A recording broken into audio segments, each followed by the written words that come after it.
Largement asymétrique et profondément atypique, ce château à l'architecture flamboyante évoque un décor de conte de fées. Nous sommes en Bourgogne, au château de Pries, dont l'histoire est liée à celle de deux familles. La famille de la Grange d'Arquien, qui a donné une reine à la Pologne au XVIIe siècle, et la famille du bourg de Bozas, installée à Pries depuis 1771. On lui doit les restaurations qui ont donné au château l'allure extravagante, propre au XIXe siècle. Antoine Emmanuel du bourg de Bozas a repris la gestion du domaine à l'âge de 22 ans. Pour compléter les revenus de l'activité agricole, il s'est efforcé de développer le tourisme en ouvrant des chambres d'hôtes. Il est soutenu depuis 6 ans par sa femme, Magdalena, une jeune Polonaise née à Bruxelles et rencontrée à Paris. J'avais le choix entre opter pour un métier plus classique ou tenter l'aventure à Pries. Et j'ai choisi cette voie-là parce que je sentais que même si ça ne marchait pas, dans quelques années, j'aurais regretté de ne pas faire ce choix. Je lui ai fait confiance. Mon mari est très serein, donc il n'a pas des idées comme ça fous. Je vois qu'il le fait sereinement. Il travaillait déjà sur le domaine depuis plusieurs années en fait de Paris. Il faisait beaucoup d'allers-retours. Tout ce que je voulais, c'est qu'il ne fasse pas trop de choses à la fois. Et je pensais qu'à deux, après, c'était plus raisonnable que faire un métier à côté encore à Paris. C'est à fur et à mesure en fait que je vois que je me passionne pour Pries. En fait, il faut vivre sur place pour sentir l'ambiance. Effectivement, il y a des ondes positives à Pries et tout le monde nous le dit. Et je crois que c'est quelque chose qu'on n'arrive pas à expliquer au départ, mais une fois sur place, on se sent bien, effectivement. Nous, comme c'est aussi un outil de travail, de temps en temps, on doit partir pour revenir avec de l'énergie, pour continuer les travaux, tout ce qu'on fait. Mais effectivement, il y a quelque chose à Pries dans l'air qui nous fait du bien.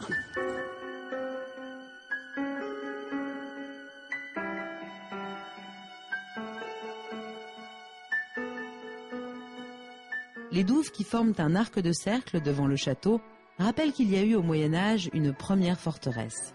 Mais c'est au XVIIe siècle qu'Antoine de la Grange d'Arquien a fait construire le château actuel. Son aspect était alors très différent. Cette partie, vous voyez, il y a des grandes fenêtres, ce sont les chambres des maîtres. Et de ce côté, en fait, il y avait les cuisines. Celui qui a vraiment réaménagé le tout, c'est Antonin du bourg de Bozas. D'ailleurs, si vous regardez tout en haut, vous voyez le monogramme ABB, donc en fer forgé, Antonin du bourg de Bozas. Il a fait venir un architecte au nom de Massillon-Rouvet. C'était en fait un élève de Viollet-le-Duc. Donc cela explique ce goût pour le Moyen-Âge. Donc pendant 2 ans, Massillon-Rouvet a fait des dessins. Donc les travaux avaient commencé sous les ordres de cet architecte. Et ensuite, c'est Albert Thomas, un autre architecte, mais cette fois-ci un architecte bien parisien. Il arrive en fait suite à Massillon-Rouvet et c'est lui qui va poursuivre tous les travaux. À ce moment-là, il y a aussi Édouard André, l'architecte paysagiste, qui va donc faire de ce parc boisé un véritable parc avec un style mixte. En fait, c'est une architecture de jardin, donc beaucoup plus rectiligne près du château et puis un parc plus paysager dès qu'on s'éloigne du château.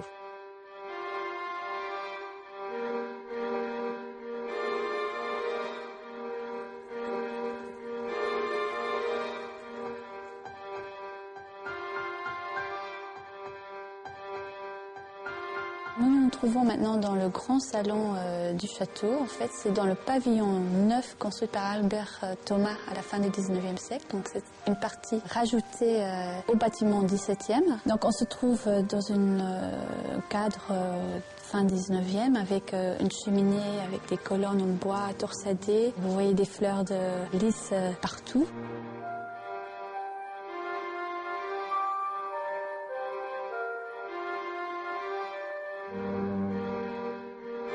Ici, on est devant quelques portraits de famille. Donc, on a Antonin du bourg de Bozas, celui qui a entrepris les travaux à la fin du 19e siècle.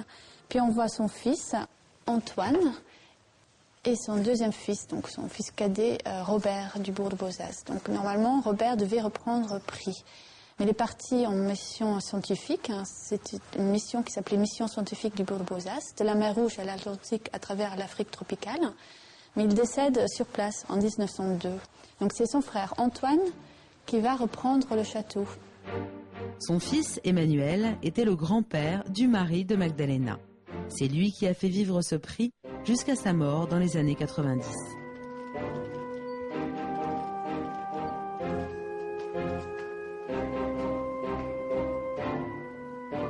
Donc maintenant nous allons rentrer dans la chambre du roi du château de Pries. Donc là, cette chambre n'est pas du tout réservée à un roi français, mais à un roi polonais. Son nom était Jan Sobieski. Mais pour vous expliquer le pourquoi, je vais commencer en 1603. C'est là où, par succession et mariage, le château est devenu la propriété d'Antoine de la Grange d'Arquion. Et c'est sa petite-fille qui est partie en demoiselle d'honneur avec la duchesse de Nevers en Pologne.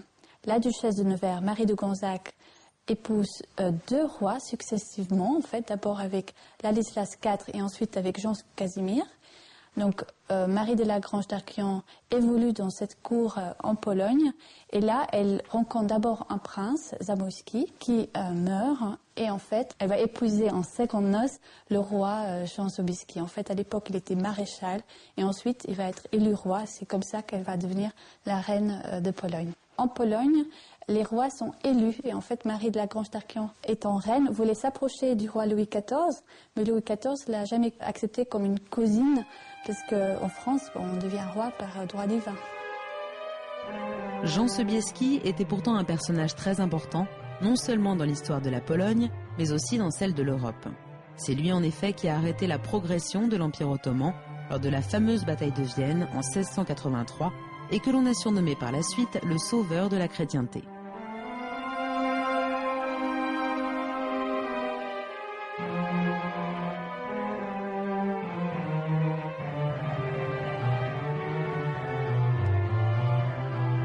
Les écuries de Pries ont été souhaitées par mon arrière-arrière-grand-père, Antonin du Bourg de Bozas, qui était écuyer de Napoléon III.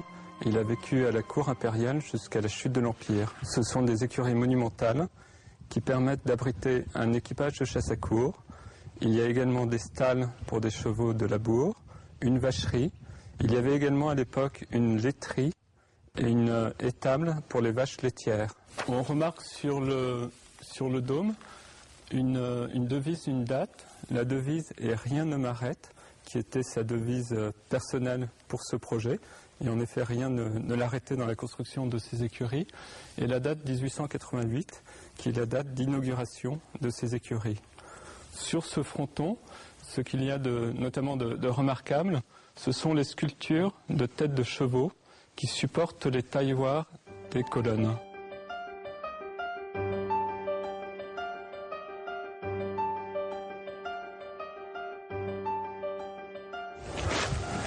Nous rentrons ici dans le petit salon réservé aux cavaliers. La tenture est semée de fleurs de lys, d'épines et de croissants, les emblèmes de la famille. Ici, nous pouvons admirer la série de box lambrissés de marbre. Vous pouvez remarquer la polychromie des lambris de marbre qui contraste avec le faux appareil de pierre. C'était une chose très luxueuse qui tenait à cœur de mon arrière-arrière-grand-père. Passionné d'équitation, il voulait loger convenablement ses animaux. Ces écuries ont été occupées jusque dans les années 60. Mon grand-père y logeant son équipage de chasse à courre qu'il tenait de son père et de son grand-père. Au sol, vous pouvez remarquer la polychromie des dallages qui vient compléter la polychromie des lambris de marbre. Cette polychromie des dallages est entrecoupée de blasons où l'on peut remarquer la couronne de marquis attachée à la famille, la devise Lilium interspinas, le lys entre les épines, le B de Bozas et la fleur de lys entremêlée avec le B. Cette fleur de lys est portée sur le blason familial depuis qu'un aïeul, Antoine Dubourg, fut chancelier de France de François Ier. Et à ce titre, François Ier lui donna l'autorisation de porter cet emblème, qui normalement est réservé à la famille de France, au centre de son blason.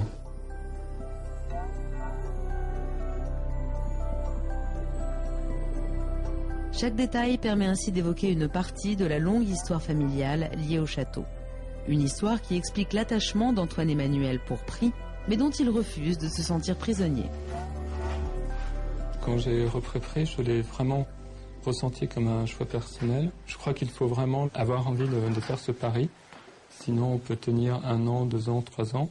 Mais au bout de 3 ans, on repart à Paris ou on repart là où on était. Je crois qu'il faut vraiment que cela vienne de soi et en gardant toujours à l'esprit que si jamais un jour la propriété doit être vendue, ce n'est pas du tout un drame et qu'on se garde la liberté de le faire.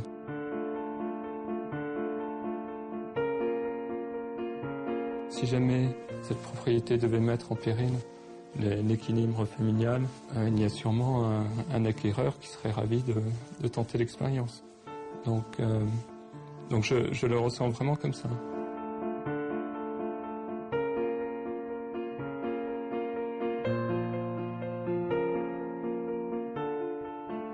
Quand on s'est mariés, c'est que mon mari a dit, bon, après le voyage de noces, on s'installe à Pries. Mais si cela va peser sur notre couple, on arrête tout de suite. Et en fait, ça m'a donné une impression de liberté, effectivement. Je ne suis pas obligée de vivre dans un château de famille qui n'est pas la mienne. Je ne suis pas obligée de vivre à la campagne. Et en fait, je trouve que je m'épanouis autant qu'épouse, mère de famille, mais aussi comme une gérante de société, une petite société de location. Mais je trouve que c'est une vie qui n'est pas du tout une vie de routine. Et je crois que c'est ça que j'aime beaucoup.